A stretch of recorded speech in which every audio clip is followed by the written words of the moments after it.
तो good afternoon बच्चों। आज का जो हमारा टॉपिक है वो है types of user defined function in C programming. ठीक है, अभी तक हम लोगों ने क्या देखा? फंक्शंस के बारे में देखे, फंक्शंस के प्रकार देखे। तो आज जो हम देखेंगे इसमें विद एग्जांपल हम लोग देखेंगे किस तरीके से यूजर डिफाइंड फंक्शन बनाए जाते हैं और किसी प्रॉब्लम को सॉल्व करने के लिए फंक्शन किस तरह से हमारे काम आ सकता है। ठीक है, तो अब सबसे पहला जो एग्जांपल है वो हम देखेंगे। No arguments passed and no return value. कहने का मतलब ये है, यहाँ पे चार प्रोग्राम दिए हुए हैं नीचे। ठीक है, जिसके अंदर whether the integer entered by user is a prime number और नॉट, जिसके अंदर ये दिया है कि क्या जो यूजर मतलब आप और मैं कोई भी नंबर अगर प्रोग्राम को देते हैं तो उसका काम ये है चेक करना है कि क्या वो प्राइम नंबर है या नहीं। अब जिनको नहीं पता प्राइम नंबर क्या होते हैं मैं उनको बता दूं, प्राइम नंबर वो होते हैं जो सिर्फ खुद ही से डिविजिबल होते हैं, या तो वन से डिविजिबल होंगे या फिर खुद ही से डिविजिबल होंगे, जैसे कि 7, जैसे कि 3, जैसे कि 11, जैसे कि 13, जैसे कि 17 एंड सो ऑन। ये किसी भी टेबल में नहीं आते, या तो ये सिर्फ वन से डिविजिबल होंगे या खुद ही के टेबल से डिविजिबल होंगे, यही बोलेंगे प्राइम नंबर को, राइट। अब इसके अंदर खास बात क्या है और भी आगे देखते हैं, चलिए। The output of all these programs below is the same। इसका आउटपुट जो होगा सभी का सेम होगा। And we created a user defined function in each example. यानी कि इस टेबल में या इस लेक्चर में हमें यह पता चलेगा कि सिर्फ एक ही प्रोग्राम बनाया हुआ है प्राइम नंबर का, मगर उन सबको अलग अलग तरीके से बनाया हुआ है। वो कैसे है चलो हम उसे देखते हैं, अभी समझ में आ जाएगा। मैं सबसे पहला एग्जांपल आपको दिख रहा है जिसमें हम कोई आर्ग्यूमेंट पास नहीं कर रहे, ना ही रिटर्न वैल्यू। अब इसका क्या मतलब है इसे समझते हैं। मैं यहां पे लिखता हूं आपकी स्क्रीन में, यहां पे अगर आपको याद हो हम लिखते थे वॉइड, फंक्शन का नाम एड नंबर, और ब्रैकेट में लिखते थे इंट एक्स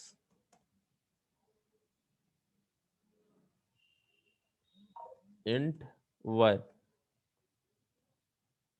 ये जो आप लिखते थे ना, इसको थोड़ा ध्यान से दीजिएगा। ये होता है रिटर्न टाइप, ये होता है फंक्शन नेम, और ये होते हैं आर्ग्यूमेंट। तो यहां पे क्या कह रहा है, ये एग्जांपल है नो आर्ग्यूमेंट, यानी कि ये चीजें इस फंक्शन में कहीं पे भी ये यूज नहीं करेंगे। दूसरा नो रिटर्न वैल्यू, ये है रिटर्न टाइप, यानी कोई वैल्यू रिटर्न नहीं करेगी।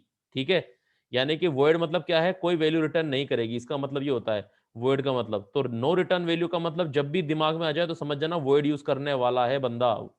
ना इंटीजर यूज करेगा, ना कैरेक्टर यूज करेगा, ना फ्लोट यूज करेगा, कुछ भी यूज नहीं करेगा। सिर्फ और सिर्फ इंटीजर, फ्लोट, जितनी भी वैल्यू है इनको छोड़ के वो सिर्फ और सिर्फ वॉइड यूज करेगा। चलो अब इसको समझते हैं। अब क्या कह रहा है, सबसे पहले हेडर फाइल हमने देख ली, फंक्शन का नाम हमने दिया चेक प्राइम नंबर, क्योंकि प्रोग्राम हम यही बना रहे हैं, और ये फंक्शन की डिक्लेरेशन है। अब आप बोलोगे पता कैसे चला, ये देखो सेमीकोलन हमें दिख गया यहाँ पे।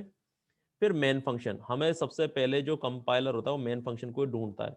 मेन फंक्शन मिल गया, फिर उस मेन फंक्शन के नीचे इसने देखा फंक्शन का नाम डिक्लेयर किया हुआ है, but argument is not pass. हमें यही करना था, बिना आर्ग्यूमेंट के हमें काम करना था। आर्ग्यूमेंट मतलब इस ब्रैकेट के अंदर हमने कुछ भी नहीं डाला, कोई आर्ग्यूमेंट नहीं है, बिल्कुल ब्लैंक है। इसीलिए कोई वैल्यू भी रिटर्न नहीं करा रहे, रिटर्न जीरो। क्यों? क्योंकि इस फंक्शन के आगे कुछ भी नहीं लिखा, वॉइड लिखा हुआ है ना, इसलिए हम लोगों ने यहाँ पे इसके आगे कुछ नहीं लिखा। ठीक है, ना रिटर्न वैल्यू लिखी है ना आर्ग्यूमेंट लिखा है, इसलिए हमें इसका ध्यान रखना है इस एग्जांपल का। अब return type is void meaning doesn't return any value. इस लाइन का मतलब देखो, कमेंट के अंदर लिखा है, सिंगल लाइन कमेंट है, ये मैं आपको सिखा चुका हूं। अब इस फंक्शन ने क्या किया, इसको कॉल किया, इस फंक्शन को कॉल किया। अब जैसे ही इसने इसको कॉल किया है तो हमें ये चीज समझ में आएगी कि इसकी डेफिनेशन नीचे है, ये डेफिनेशन है, यानी इसकी परिभाषा, पूरे प्रोग्राम की परिभाषा यहां है। फंक्शन का नाम चेक प्राइम नंबर है। अब इसके अंदर इन्होंने वेरिएबल लिखे हैं एन, आई और फ्लैग। फ्लैग को इन्होंने जीरो से इनिशियलाइज किया है। इनिशियलाइज करना मतलब शुरू करना, जीरो से वैल्यू शुरू करेगा, यानी कि हमें प्राइम नंबर चेक करना है ना, तो ऑब्वियस सी बात है जीरो को भी तो काउंट करोगे आप, 0 1 2 3 एंड सो ऑन। ठीक है, तो फ्लैग लिख दिया हमने। अब यहां पे इन्होंने क्या लिखा है, एंटर अ पॉजिटिव इंटीजर, एक पॉजिटिव इंटीजर लिखिए। अब पॉजिटिव इंटीजर लिखने के लिए हमें क्या चाहिए, वैल्यू इनपुट चाहिए। किससे इनपुट चाहिए, हमें यूजर से इनपुट चाहिए, और यूजर कौन है? वो आप भी हो सकते हो, वो मैं भी हो सकता हूँ, वो कोई भी हो सकता है। तो यहाँ पे उसने इंटीजर वैल्यू इनपुट कराई, %d, एम %n, n मतलब नंबर ऑफ वैल्यूज, ये वैल्यू का नाम है। तो यहाँ पे आपने कोई वैल्यू दी, लेट्स से मैं देता हूं, मैंने दे दी 11। ठीक है, मैंने एग्जांपल ले रहा हूं ताकि आप लोगों को समझ में आ जाए। अब मैंने जैसे ही n की वैल्यू 11 ली है, अब आप आगे देखिएगा। अब हम नीचे की तरफ बढ़ते हैं। नीचे हमने क्या देखा, यहां पे इसने वैल्यू लिख रखी है, आई की वैल्यू ले दी 2, क्योंकि 1 को तो आप काउंट कर ही नहीं सकते इसमें, तो 2 से आप शुरू करोगे। अब आपने आई की वैल्यू लिखी है 2, ये देखो आई की वैल्यू है 2। ठीक है, तो अब कंडीशन क्या कह रही है, less than equal to n/2, n/2, और यहां पे आई की वैल्यू क्या है 2, तो n की वैल्यू मैंने अभी क्या दी है 11। तो इसका मतलब क्या हुआ, इसका मतलब ये हो गया कि मुझे यहां पे ये n की जगह मुझे क्या लेना है 11। अब ये चेक करो, क्या ये 2 से छोटा है क्या 11? चलो नोट कर लेते हैं। अगर मैं 11 में भाग लगाऊं 2 का, 2 5 10, यस, 1 रिमाइंडर बच रहा है। दैट मीन्स ये किसी से भी नहीं कटेगा, 11 किसी टेबल में नहीं आता। दैट मीन्स कंडीशन ट्रू हो गई। आप देखोगे आंसर क्या आ रहा है, डिविजिबल है, तो यहाँ आ गया 5, लगभग 5 पॉइंट समथिंग आएगा। मगर क्योंकि डिवाइड का साइन है, मैंने मोड का साइन यूज नहीं किया है, डिवाइड का साइन किया है। और डिवाइड का मतलब आप जानते ही हो, हमेशा आंसर क्या आता है, जो क्वेश्चन होता है उसी का आंसर आता है। तो आंसर आया 5। तो हमने देखा क्या 2 छोटा है या बराबर है क्या 5 से, कंडीशन ट्रू। फिर कंडीशन ट्रू होती तो आप नीचे आते हैं, नीचे आते तो आप क्या देखते हैं, यहाँ एक और नया फॉर्मूला और लॉजिक हमें दिखता है। और वो लॉजिक क्या है, वो कह रहा है एन मोड आई। एन मतलब क्या है, मैंने 11 वैल्यू दी है, मोड आई, आई की वैल्यू क्या ली है इसने, इसने 2 ली है। अब 2 को आप 11 से डिवाइड करो तो क्या आंसर आएगा, आपका रिमाइंडर क्या आएगा, क्योंकि जब भी मोड आ जाए तो समझ जाओ आपका आंसर आएगा रिमाइंडर में।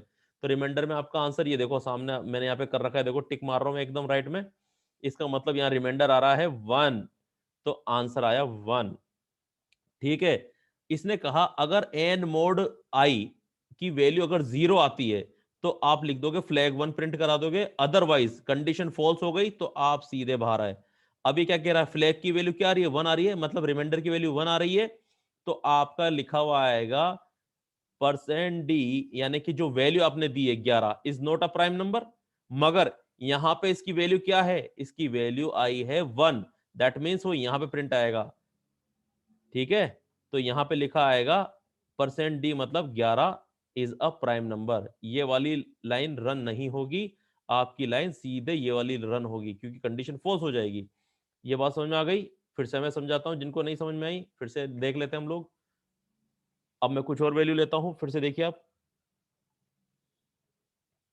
देखिए, सबसे पहले हमें क्या करना है, हमारा जो कंपाइलर है वो सीधे मेन फंक्शन को देखता है। ठीक है, कुछ भी नहीं देखता, सीधे मेन फंक्शन को ढूंढेगा। मेन फंक्शन को ढूंढने के बाद वो नीचे की तरफ बढ़ेगा। नीचे बढ़ते उसने क्या देखा, एक फंक्शन है जिसका नाम है चेक प्राइम नंबर, और उसका डिक्लेयर कर रखा है। जैसे ही वो देखेगा इस चीज को, वो तुरंत ढूंढेगा मेन फंक्शन के अंदर, मतलब नीचे डेफिनेशन में, कि कहां पे इस नाम का फंक्शन है। तो उसको वो चीज यहां मिल गई, यानी इस डिक्लेरेशन की, ये जो डिक्लेयर कर रहे हो आप, इसकी परिभाषा नीचे की तरफ है। तो परिभाषा से मिल गई। अब हम नीचे की तरफ चलते हैं। तो नीचे जैसे आप जा रहे हो तो नीचे उसने क्या देखा, उसने इसकी पूरी डेफिनेशन देख ली। चलो अब हम इसको समझते हैं आराम से कि किस तरह से काम करेगा। चलिए, यहाँ पे वो जैसे आया, उसने डेफिनेशन देखी, तो उसने देखा यहाँ पे 1 2 3 वेरिएबल हैं। तो इस रैम के अंदर, क्योंकि हर वेरिएबल आपको पता है वेरिएबल क्या होता है, वेरिएबल एक तरीके से कंटेनर होता है। कंटेनर क्या होता है, जिसमें आप खाना खाते हो ना घर पे, तो हमेशा वो बाउल की तरह होता है इस तरीके से, उसी के अंदर ही तो रखते हो आप कुछ ना कुछ चीज।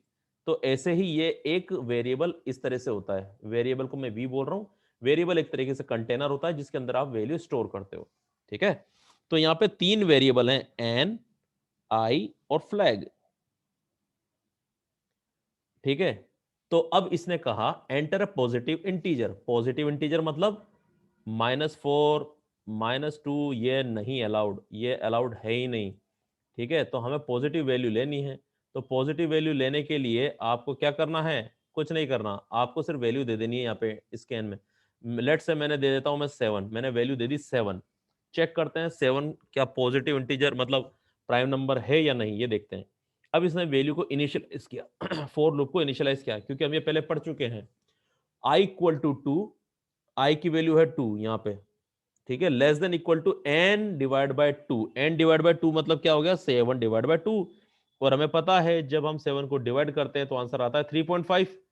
मगर यहां पे हमने डिवाइड का साइन यूज किया है, और इसका खास बात क्या होती है, इसमें सिर्फ और सिर्फ क्वेश्चन आता है, ये डेसिमल वैल्यू को डिस्कार्ड कर देता है। ये सिर्फ और सिर्फ वो वाली वैल्यू लेता है इंटीजर, मतलब डेसिमल से आगे वाली वैल्यू को। तो इसका आंसर आएगा 3। तो क्या 2 छोटा है या बराबर है क्या 3 के? Yes, condition true. Condition true ही तो ये नीचे की तरफ आया। नीचे आया तो इसने क्या देखा, 7 मोड आई की वैल्यू है 2, फिर इसकी वैल्यू क्या आई, यानी रिमाइंडर क्या आ रहा है, इसका रिमाइंडर आएगा 1। ठीक है, तो क्या ये 0 के बराबर है? नहीं है। क्यों? क्योंकि इसका रिमाइंडर जो इसका आंसर आएगा, इसका आंसर आएगा कम से कम 1 आएगा। चलो करके देख लेते हैं, ये बता भी देता हूं मैं आपको। ये 7 रहा और मुझे इसको मोड करना है, तो 2 3 जा 6 होता है, तो इसका आंसर क्या आया, 1 आया। तो यही तो कह रहा है कि अगर इसकी वैल्यू 0 आ रही है तो आप नीचे की तरफ आओ, और अगर नहीं आ रही तो आप इधर की तरफ आओ। ठीक है, बात समझ में आ गई? कंडीशन ट्रू हुई, आप नीचे आए, मगर ये चीज तो चली नहीं, तो उसको चलने के बाद ये यहां पे आया, क्या फ्लैग इक्वल टू 1 है, यहां पे भी हम लोग नहीं चल पाएंगे। तो ये सीधे के सीधे इस पूरी लाइन को मिस कर देगा। ठीक है, क्यों? क्योंकि कंडीशन ट्रू नहीं हुई है। ठीक है, तो ये कह रहा है क्या फ्लैग इक्वल टू 1 है तो वैल्यू को रख दो, 7 is not a prime number, नहीं तो 7 इज अ प्राइम नंबर। तो ये चीज प्रिंट नहीं होगी, आप सीधे के सीधे एल्स वाले पार्ट में आ जाओगे, और यहां पे लिखा जाएगा %d। इंटीजर वैल्यू आपने लिखी थी, क्या लिखी थी इंटीजर वैल्यू, एन की वैल्यू अभी आपने दी थी ना यहाँ पे, वो सीधे यहाँ पे आएगी, तो आपने वैल्यू दी थी 7, तो लिखा है 7 इज अ प्राइम नंबर। इस तरीके से ये रन होगा।